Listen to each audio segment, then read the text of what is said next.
What's going through my mind right now is to use the minutes and hours that I have left as fruitfully as possible. Why do you want to be executed? I have to be. We've got a world killer again. May 10th, 1994, John Wayne Gacy enjoyed a last meal at KFC and fried shrimp. But when they gave him the lethal drug, something went wrong. Gacy twisted in pain, gasping for breath, not once, but twice. It took 18 long minutes before he finally flatlined. Join us as we delve into the last week of history's most infamous serial killers. Number 5. Ted Bundy. Between 1974 and 1978, the notorious serial killer Ted Bundy committed a horrifying string of murders, and when he was finally apprehended, countless individuals desired nothing more than to witness Bundy's own demise. January 24, 1989, those people finally had their wish fulfilled. But how exactly did Bundy meet his end, and what were his last days like leading up to his execution? Similar to many death row inmates across the U.S., Bundy spent years behind bars awaiting his inevitable fate.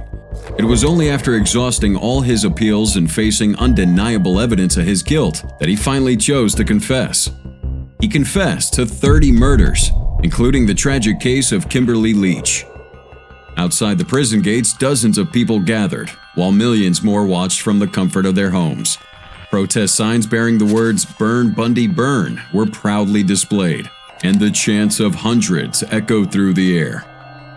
Just 7 hours before Bundy's scheduled execution, his defense lawyers filed an appeal claiming that he was mentally incompetent during his 1980 trial for the murder of Kimberly Leach in Lake City, Florida. They argued that Bundy's strange outbursts in court, where he represented himself as his own lawyer, were clear evidence that he was unfit to stand trial. Surprisingly, his legal team managed to buy him an extra day on this planet.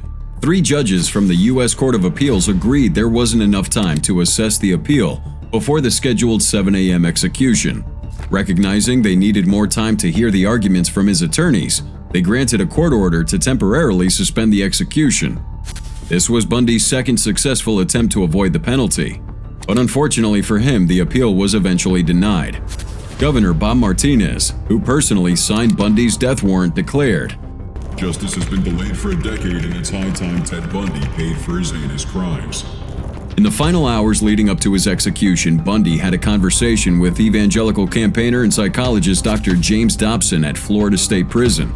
It was during this conversation that Bundy finally confessed to being guilty of the murders.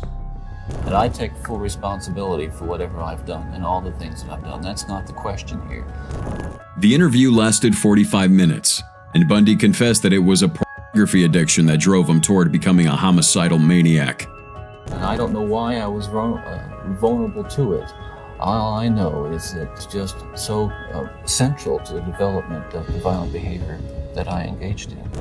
Now, on the day of his execution, Bundy made a final call to his mother, Louise Bundy. However, his mother chose not to attend the execution, citing the unbearable pain it would cause her.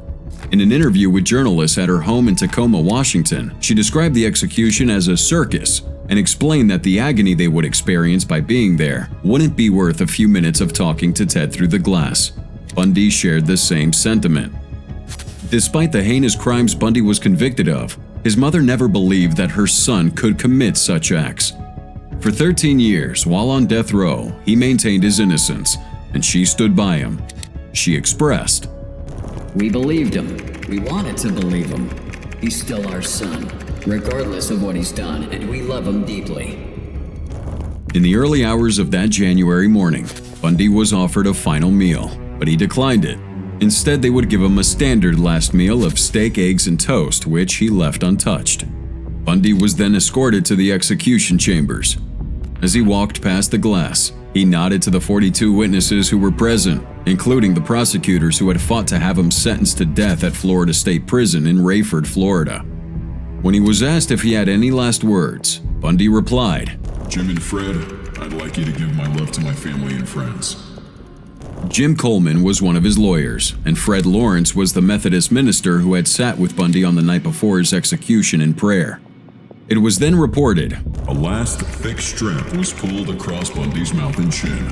The metal skull cap was bolted in place, its heavy black veil falling in front of the condemned man's face. An anonymous executioner pushed the button. 2,000 volts surged through the wires. Bundy's body tensed, and his hands tightened into a clench. A tiny puff of smoke lifted from his right leg. A minute later, the machine was turned off, and Bundy went limp. A paramedic opened the blue shirt and listened for a heartbeat. A second doctor aimed a light into his eyes. At 7:16 a.m., Theodore Robert Bundy, one of the most prolific killers of all time, was pronounced dead. Bundy didn't have a funeral. Bundy had one last dying wish. That was for his cremated remains to be scattered in the Cascade Mountains of Washington state. The request was granted. However, it did come with a sinister twist. The Cascade Mountains is where Bundy dumped 4 of his victims. Number 4. Kenneth McDuff. August 1966. Kenneth McDuff was 19 and on parole when he decided for fun to murder 3 Texas teenagers, a girl and 2 boys. This crime brought him the death penalty, but 3 decades later, McDuff strolled out of the prison paroled for a second time. This decision by Texan authorities may have taken the lives of a dozen or more people. No one knows for sure how many McDuff killed. How can this serial killer get out of prison? How could he have been on death row? 1964. A string of burglaries landed McDuff in jail for the first time. He received a 4-year sentence but was released on parole after only a year.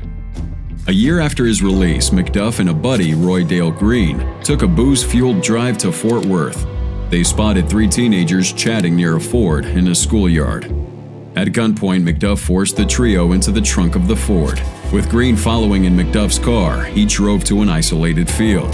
There he would drag the girl out of the truck and mercilessly shoot the boys in the face as they begged for their lives. He would assault this girl before using a broomstick to break her neck. Like you kill a possum. Green later recalled McDuff saying.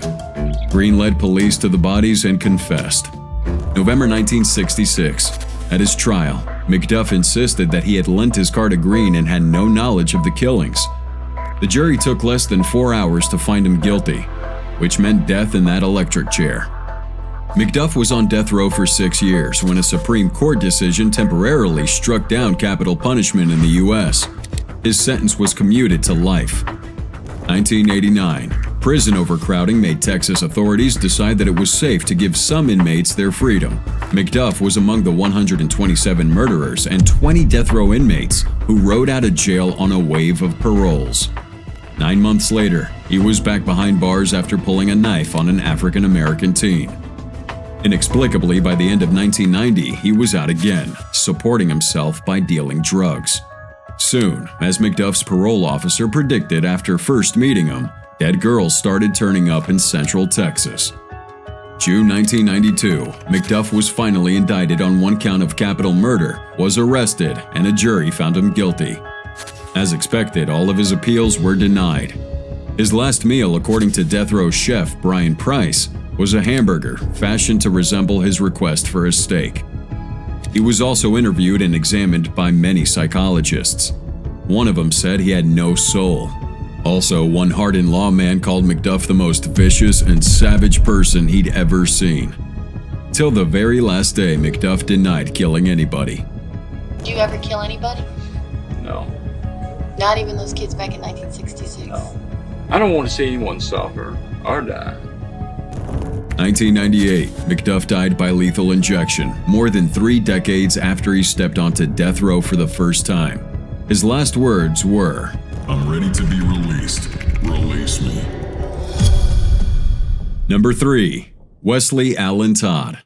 January 5th, 1993, at the age of 31, Wesley Allen Todd became the first person to face legal execution in the state of Washington since 1963. But his grim tale starts years earlier. 1989, Todd was arrested for trying to kidnap a boy from a movie theater in Camas, Washington. The police interrogation took a chilling twist, revealing that Todd had committed far more sinister acts.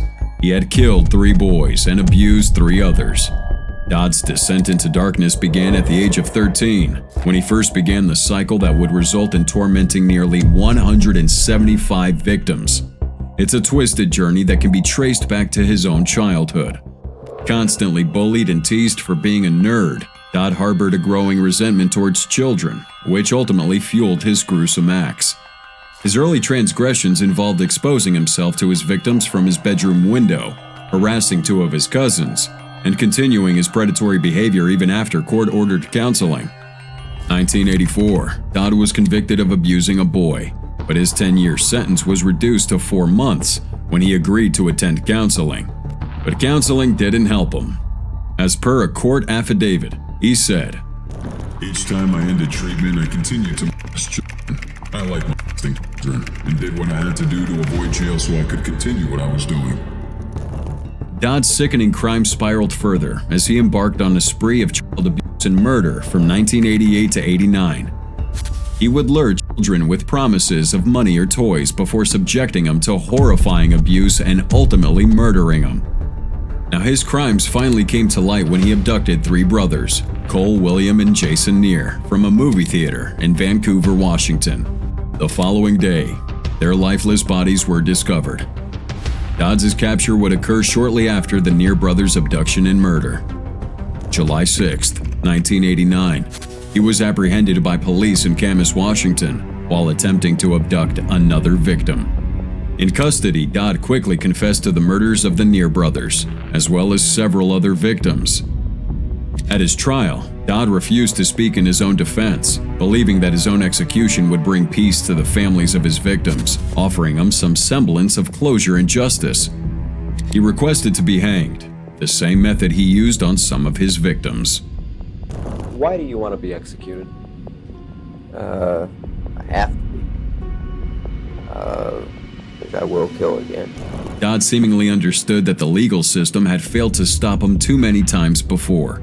He was confident that if he were to be released, he would remain a danger to children. Anything happened, I can guarantee I'd do it again, and sooner or later I would kill another child. I've done it before, and at the time I liked it. January 5th, 1993, Todd got his wish. Execution by hanging was so unfamiliar in the U.S. that the executioners had to use an army manual from the 1880s as a guide. For his last meal, Todd ordered broiled salmon and fried potatoes.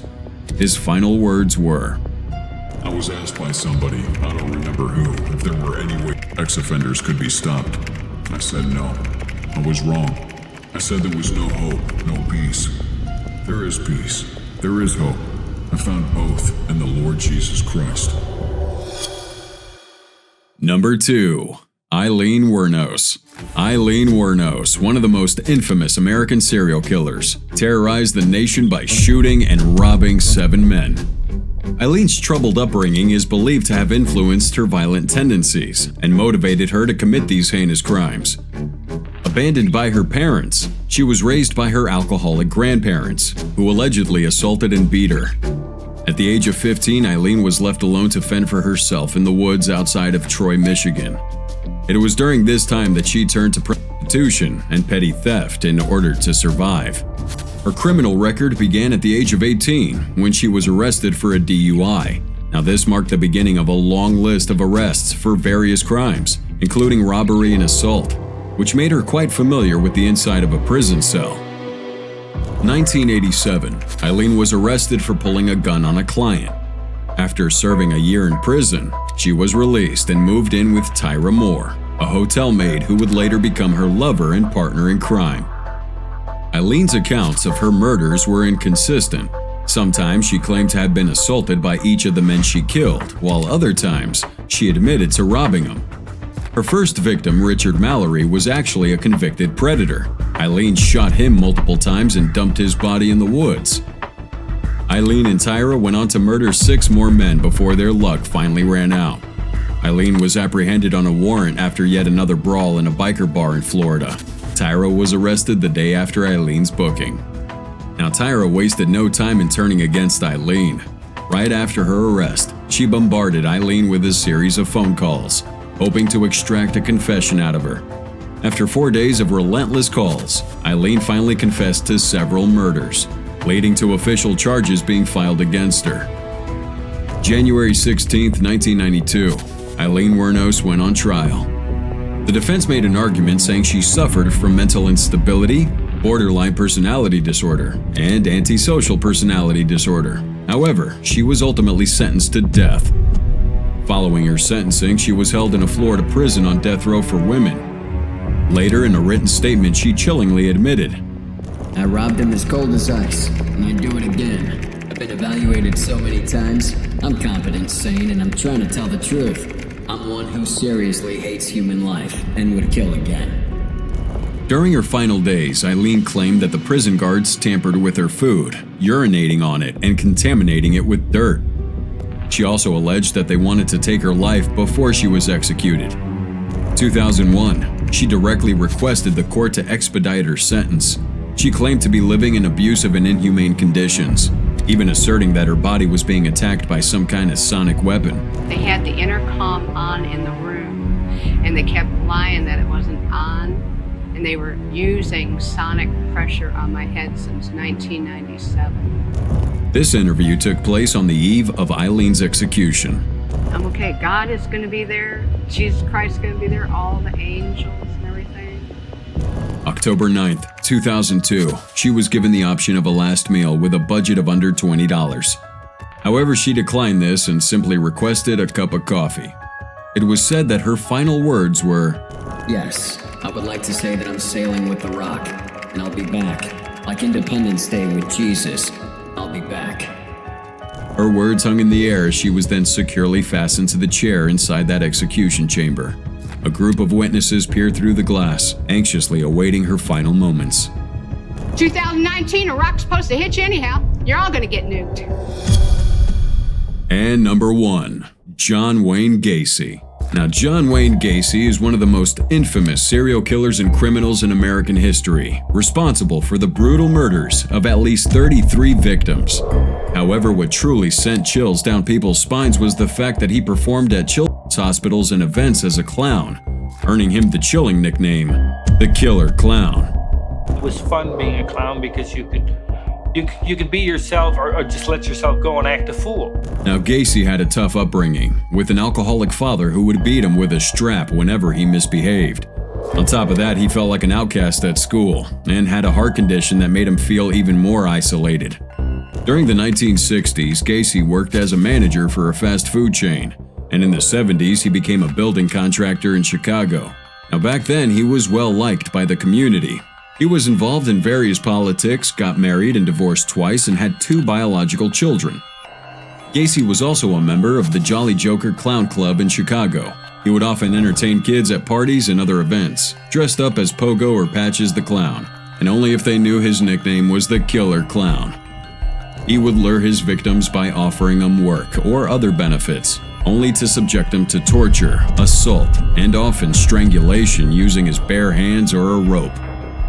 1968, Gacy was convicted and sentenced to 10 years in prison for assaulting 2 boys.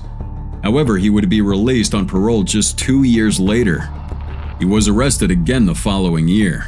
More boys came forward with accusations against Gacy, and he was even questioned about the disappearances of other boys and men. But somehow he managed to escape any consequences for his heinous actions. Gacy referred to the mid-1970s as his cruising years, during which he committed most of his killings. December 1978, Robert Priest went missing after going to meet Gacy to discuss a job, only to disappear without a trace. The police kept a close watch on John and conducted an investigation that led to the discovery of human remains in a crawl space beneath his house. Further excavating revealed human bones, many of which couldn't be identified. Gacy ultimately confessed to over 30 murders. February 6, 1980, Gacy's trial began, sparking debates about his insanity and if he should be sent to a mental institution. However, Gacy would claim that the murders were committed by a different personality, leading to extensive examination by mental health experts to determine his capacity.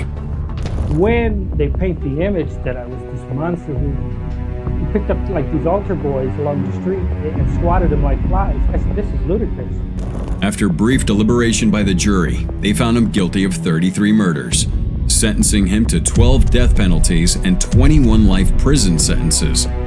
So he was sentenced to death, and the lethal injection was chosen as the method for execution. May 9th, 1994, they shipped him off to Stateville Correctional Center in Crest Hill, where his execution would take place. But before that fateful moment, he got to have a little family gathering on the prison grounds. He was also granted a lavish final meal, ordering a KFC bucket and a dozen fried shrimp, along with French fries, strawberries, and a Diet Coke. He would spend the evening in prayer with a priest who administered the last rites before being taken to the Stateville execution chamber. As mentioned earlier, Gacy was to be executed by lethal injection, but things did not go smoothly. Before the process could even begin, the chemicals used for the execution solidified and clogged up the IV tube. Gacy was strapped to that wooden bench, and as witnesses observed, the anesthetic was administered in the IV, but it got clogged. The curtains were briefly closed while prison officials addressed the issue, and it took 18 minutes to complete this execution with a new IV tube. He was pronounced dead at 2:58 a.m. on May 10th, 1994. People don't want to know the truth and the honesty of it. If they want to be convinced or brainwashed into what they believe, then fine, then go ahead and kill me.